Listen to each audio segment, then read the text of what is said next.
ભાવનગરના બોર તળાવ police station નીચે આવતા કેસરીનંદન અને આણંદજી પાર્ક સોસાયટીના રહીશો એક રિક્ષા ચાલકના ત્રાસને પગલે લેખિત રજૂઆત કરવા પહોંચી ગયા હતા।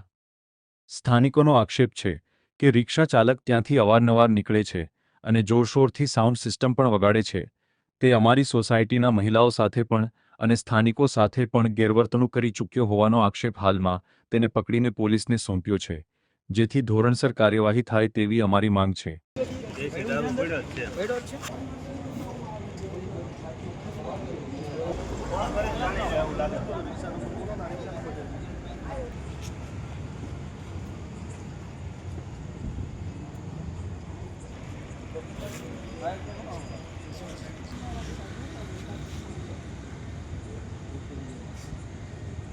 ના આપણે રાવા દો હાલો।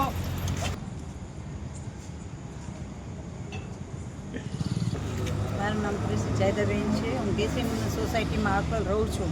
આજે બનાવ એવો બન્યો કે આ રિક્ષાવાળા ભાઈ અચાનક એકદમ નીકળ્યા હશે। પહેલાંય નીકળ્યા હતા, 2-4 મહિના પહેલાંય નીકળ્યા હતા, મહિનો 1.5 મહિનો પહેલાં।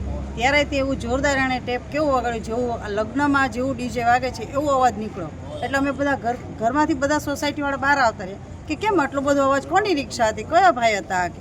તો કે આ ભાઈએ બીજી વાર આવું કર્યું। હવે એવી રીતે રિક્ષા તો એમ એના નશામાં ચલાવતો જ, આ તો ઠીક છે, નાના બાળકો હોય, હવે માંદા સાજા ઘરમાં ગઢા બુઢાઈ હોય, એ લોકો બધા જાગી ગયા। અમે આજે કેટલા વાગ્યા છે રાતના, અમે આમ છીએ, 11:30 પોણા 12નો ટાઈમ છે, ત્યારના અત્યાર સુધી અમે આમ છીએ રાતના। એવી ભાઈ રિક્ષા જ્યારે ત્યારે લાવે છે, નશાની હાલતમાં ચલાવી હતી આજે એને, અને એટલું ટેપ એને ફાસ હતું કે જાણો લગ્નનો જ ડીજે વાગતો હોય એવું એને ટેપ વગાડ્યું। નામ અશરફ ડેરિયા, આકલોલ કેસરીનંદન સોસાયટીમાંથી અમે ડી ડિવિઝન પોલીસ સ્ટેશન અત્યારે ફરિયાદ માટે આવેલા છીએ। લેખિત ફરિયાદ આપી અમે અરજીના રૂપમાં। શેના માટે આપી? એક અજાણ્યો શખ્સ છે અમારી સોસાયટીમાં અવારનવાર દારૂ પીધેલી હાલતમાં ફાસ્ટ સ્ટેપ વગાડીને રિક્ષા લઈને આવે। સોસાયટીના માણસો એમ કે ભાઈ ગાડી ધીમી હકાવ, તો કે ગાડી ધીમી નહીં હાલે, ફાસ જ હાલશે, અને ટેપે ફૂલ ફાસ વગાડે છે। એને અવારનવાર આપણે ટોકેલો છે પણ તે સીધા માનતો નથી માણસ, એટલે અમે આજે